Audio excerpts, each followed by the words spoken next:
시청자 여러분 안녕하십니까? 출발 성공 투자 후반부 이어갑니다. 온인주입니다. 안녕하세요. 이혜은입니다. 어제는 온앵커님께서 양복룩을 빨갛게 입어주셨고 시장도 예. 상승으로 마감을 했는데 오늘은 제가 한번 입어봤습니다. 글로벌 원샷 보면서 간밤 미증시 상황은 어땠는지 함께 체크해 보시죠. 자, 3대 지수 모두 상승으로 마감을 했습니다. 4거래의 연속 상승이었는데요. 물론 지표 발표 일정에 따라서 다소간의 흔들림은 있었습니다만 그럼에도 불구하고 잘 마무리를 해줬습니다. 물론 예상했던 것만큼 강한 시장은 이어지고 있지 않습니다만 그럼에도 불구하고 지표에 따라서 움직이고 있는 모습 확연하게 드러나고 있습니다. 간밤에는 8월 민간 고용 수치가 나왔고요. 그리고 2분기 실질 GDP 잠정치도 나왔습니다. 이 부분을 봤을 때 시장이 오히려 경제 지표들은 둔화되고 있는 것이 아닌가라는 의구심을 갖게 만드는데 시장은 오히려 환호하고 있는 이상한 모습이 연출되고 있습니다.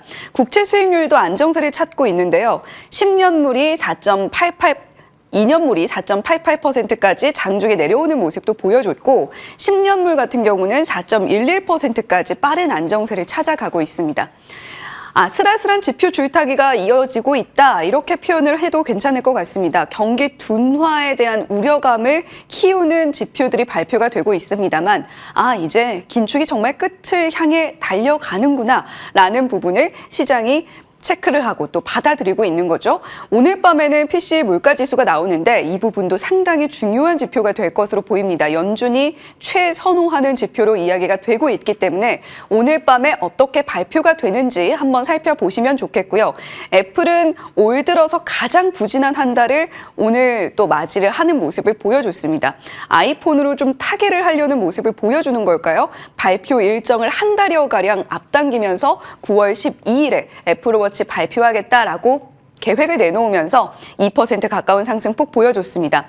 암바렐라는 실적을 내놨는데 3분기의 전망치를 확연하게 시장 예상치보다 낮게 잡으면서 실망감에 매물이 출회되는 모습을 보여줬고요.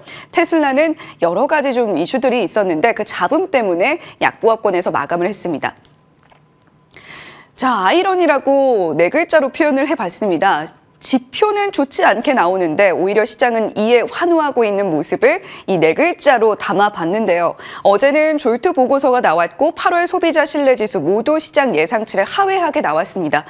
간밤에 발표됐던 지표들도 예상치를 하회하는 모습은 다르지 않았는데요. 말씀드렸던 것처럼 민간 고용 ADP에서 집계를 한 부분들 시장 예상치를 훨씬 더 하회를 하면서 10만 명대로 다시 내려왔습니다. 6개월 만에 10만 명대로 내려온 건데 앞으로 이 고용 시장이 실제로 싣고 있는 것이 확인이 되는지는 조금 더 지켜보셔야 되겠습니다. ADP 같은 경우는 이 고객사들을 대상으로 집계를 하고 있는 것이기 때문에 이 민간 고용 지표가 반드시 실제 고용 지표로 이어지지는 않는다라는 부분은 체크를 하셔야 되겠고요. 2분기 GDP 상승률도 역시 예상치를 하회하게 나왔습니다.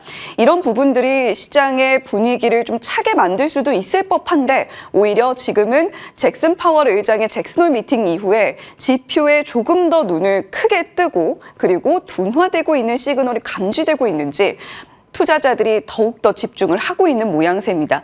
말씀드렸던 것처럼 국채금리가 빠른 안정세를 찾으면서 패드워치에서는 9월 금리 인상을 하지 않고 동결할 것이다 라는 비율이 86%에서 90%까지 치솟는 모습을 보여줬고요. 11월에는 25bp 이상 인상하겠다라는 것이 56%까지 치솟았었는데 50% 아래쪽으로 내려오는 모습도 확인이 됐습니다.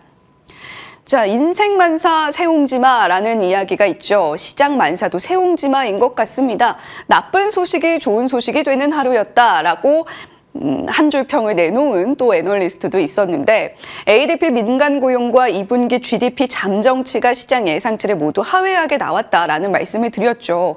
지금 LPL에서는 이런 이야기를 내놓고 있습니다. 노동시장의 균형을 맞추기 위해서 연준이 보고 싶어하는 수치가 지금 시장에서 속속 드러나고 있다. 이에 따라서 9월 그리고 11월 지나고 나서 내년이 되면 금리 인하의 수순을 밟을 수도 있겠다라는 그런 장밋빛 전망이 솔솔 풍겨 나오고 있는 모습인 겁니다.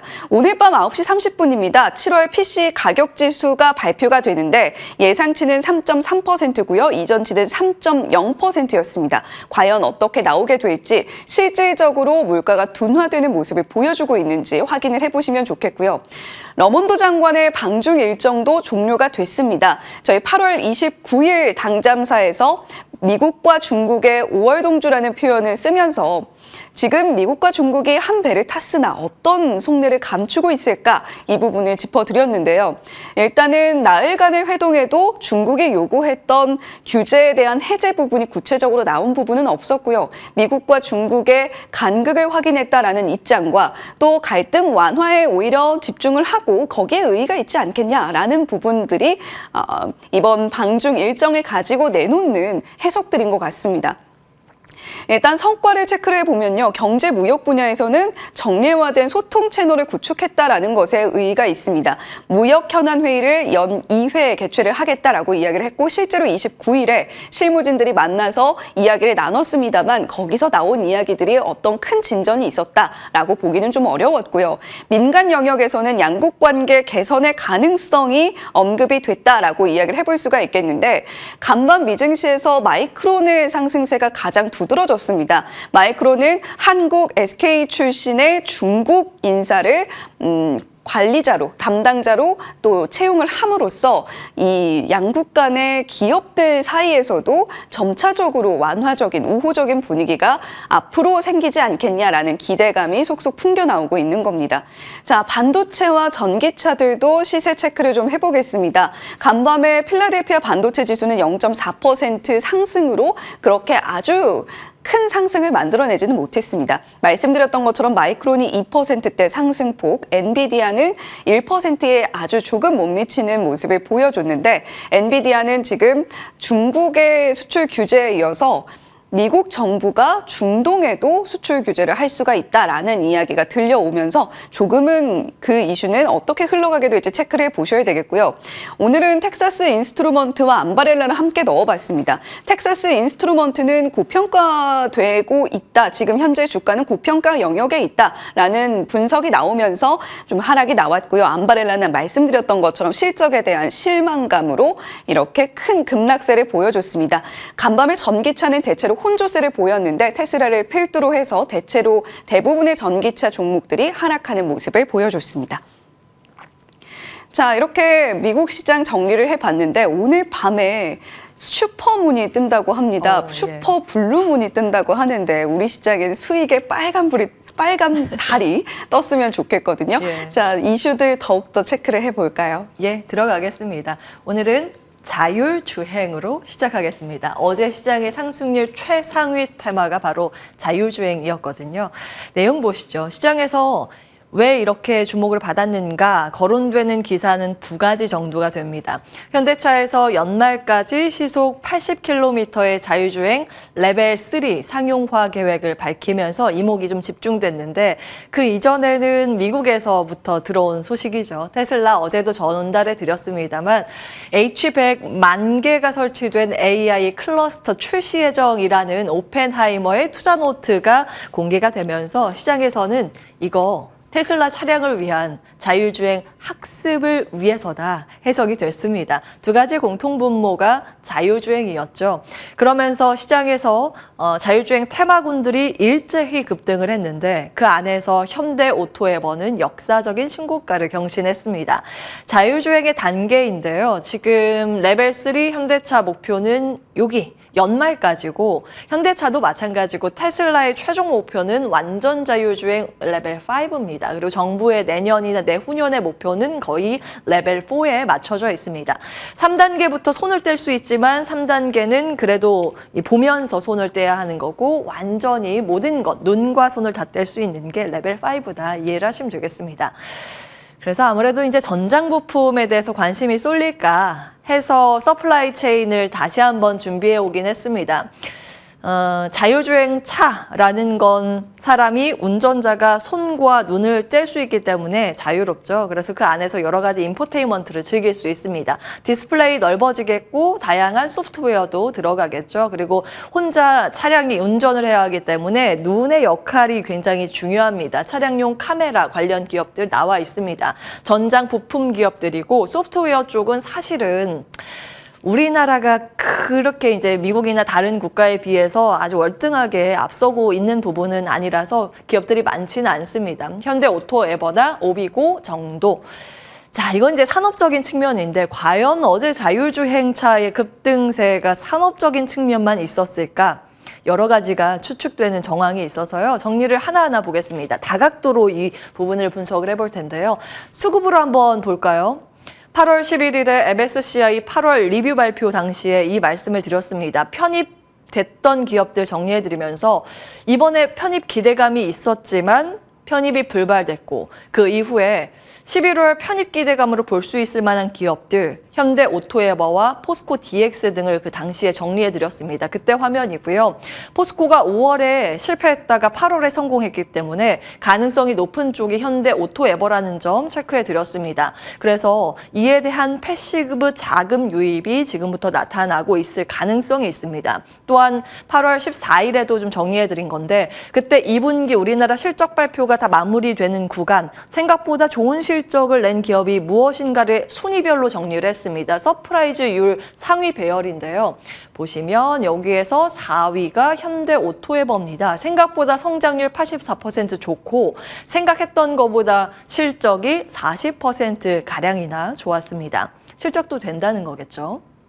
또는 SI 관점으로도 접근해 볼 수 있습니다. 이것도 사실은 29일에 포스코 DX를 SI로 정리를 해서 같이 체크를 해드렸습니다.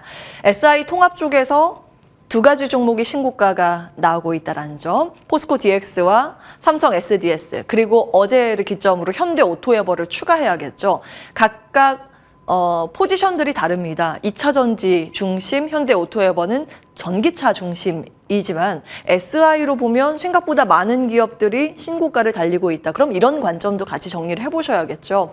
그때 화면입니다. 대기업 SI의 기업의 특징인데 그룹사들로 인해서 일감을 가지고 오기 때문에 수익이 안정적으로 난다.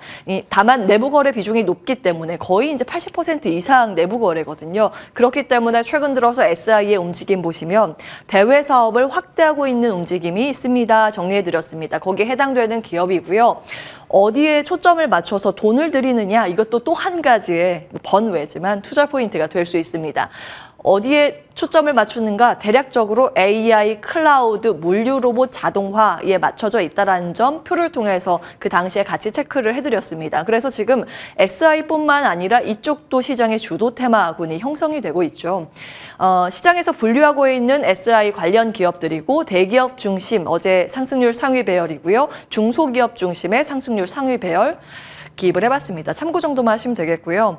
어제 시장 강세 테마주별로 정리를 해서 다시 필터링을 입히면 또 다른 시각이 나옵니다. 그것도 한번 체크를 해보겠습니다. 이래서 시장 참 재밌어요. 여러 가지 다각도로 시장에서 투자의 힌트를 얻어볼 수 있기 때문인데 앞서 말씀드린 자율주행 정리해드렸습니다. 그 밖에 AI 여전히 관련 기업들 강세 흐름 보였고요. 바이오는 펩트론 신고가, 중국 소비 관련해서 기업들 선별적인 강세 있었습니다. 바이오 조금 더 볼게요. 바이오 같은 경우에는 펩트론도 신고가였지만 어제 의료 AI 쪽도 신고가가 나왔습니다. 빠졌나요? 예.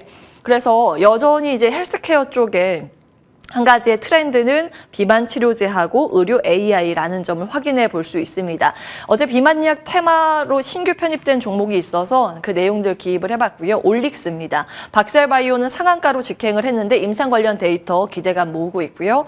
자, 중국 소비로 넘어가면 한중일 정상회담 가능성과 일본의 단체 관광객 계속해서 이제 취소 사태가 나오고 있다는 점 알고 계실 겁니다. 어제 수치가 공개된 건 7월 방한 외래 관광객이었는데 예상보다 좋았죠. 코로나 이후로 처음으로 100만 명을 돌파했고요. 국가별로 봤을 때 가장 많은 비중을 차지한 국가 1위가 중국이었습니다. 그래서 이제 테마주들이 같이 시세 분출을 했고요. 이후에 일정 체크해드리면 중국의 국경절 바로 앞두고 있습니다. 반도체 장비는 조금 이야기해 드릴 게 있습니다. 어제 미국에서 반도체 장비 기업 대기업은 아니지만 한 기업이 역사적인 신고가 경신했다는 점 체크해드렸습니다. 그 기업이 바로 온투 이노베이션인데 어제 13% 급등 이후에 간밤에 추가적으로 5% 급등을 했습니다. 그래서 내용들 살펴볼 텐데요. TSMC 쪽을 고객사로 두고 있는 기업이라고 보시면 됩니다. 여기에 검사 장비를 납품하는 기업인데 수주 소식이 대규모로 들리면서 첫날 급등, 이틀째 급등, 역사적인 신고가를 연일 경신하고 있습니다. 그래서인지 조금 전에 하나증권에서 레포트를 올렸는데요. 검사 장비 중요도가 올라가고 있다. 그래서 TSMC 쪽의 기대감이 높은 인텍 플러스 보자 이런 내용들 담고 있고요. 그 밖에 오로스 테크놀로지와 넥스틴, 파크 시스템즈 등의 검사 장비 괜찮다라고 레포트에서 소개하고 있습니다. 참고해 보시기 바라겠고요. 2차 전지는 조금 전체적으로 약한 모습이었죠. 자, 강했던 이런 섹터들의 필터링 한 가지가 나옵니다. 금리인데 사실 이 모든 게 금리로 해석이 됩니다. 이번 주 내내 이 이야기를 좀 해드리고 있습니다. 전체적으로 보면 여기에 포함되지 않은 소외 섹터의 뭐 태양광, 풍력, 다른 방산 등등 보면 호재거리 기사 많습니다. 조선도 마찬가지로 실적 기대까지 있죠. 그러나 시장에서 민감하게 반영되는 기사의 특징을 보시면 주도 섹터에서 강하다는 걸 알 수 있습니다. 왜 그런 걸까요? 결국에 맥락상 선별 능력, 기사를 고르는 능력이 중요하다는 걸 알 수 있는데요. 화요일에 미국의 5년물 국채 입찰이 양호하게 마감이 돼서 금리가 떨어졌으니 성장주 강세 구도가 될 가능성이 있습니다. 말씀을 드렸고 그 패턴으로 봤을 때 두 가지 기사가 눈에 띕니다 하고 체크를 해드렸었는데요. 첫 번째는 자유주행 이슈였습니다. 중국 전기차 시장 구조조정을 하고 있음에도 샤오펑이 돈을 들여서 자율주행 사업을 인수했다라는 점 눈에 띄었고 오픈 AI가 챗GPT 출시를 했다라는 소식도 눈에 띕니다 하면서 AI 소프트웨어와 의료 AI 반도체 로봇 이야기를 말씀을 드렸습니다. 그리고 이 화면을 보여드린 그 당일의 주가 반응들 체크를 해드렸고요. 어제는 추가적으로 로봇 가운데 테마주는 지금 어차피 수급이나 이동의 그 흐름들을 봐야 하기 때문에 주가 레벨 따는 서비스나 휴머노이드 로봇보다 물류 로봇의 시세가 그래도 견조하다는 점 체크해드렸고요. 어제 보여드린 화면 종목입니다. 티라유텍, 티로보틱스, V1텍, 로보티즈, 유진로봇 어제 모두 급등했습니다.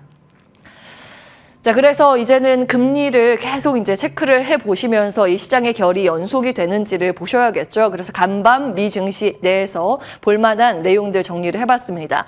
미국의 국채금리 간밤 추가적인 약세입니다. 3일째 약한 흐름을 보였습니다. 물론 강도는 이제 점점점 둔화가 되죠. 첫 번째 바로 이제 드라마틱하게 급락을 했다가 다음에 그보다는 덜 떨어졌고 간밤에는 그보다 조금 덜 떨어졌습니다. 그런 흐름들을 보셔야겠지만 민간 고용 지표가 예상을 하회하자 금리의 약세와 달러 인덱스 모두 하락세를 그려갔습니다. 소폭이지만 그럼에도 불구하고 미증시 상승세가 제한된 움직임, 앞서 말씀드린 강도의 문제입니다. 매물 소화 과정을 거쳤기 때문에 오늘 우리 시장도 살짝의 강세 출발 예상이 되고 이후에 매물 소화 과정이 중요하다는 목소리가 나옵니다. 자, 그러면 앞으로의 시장의 결을 판단하기 위해서 중요한 게 무엇인가? 미국의 금리에 가장 큰 영향을 미칠 만한 두 가지가 남아 있습니다. 9월 13일에 발표 예정인 8월 미국의 소비자 물가지수 꼭 챙겨 보셔야겠고요. 그리고 이어지는 9월의 FOMC. 여기에서 금리 동결 가능성이 우세하지만 더 중요한 건 그 이후의 방향성에 대한 고민입니다. 힌트가 어떻게 나오는지가 무엇보다 중요합니다.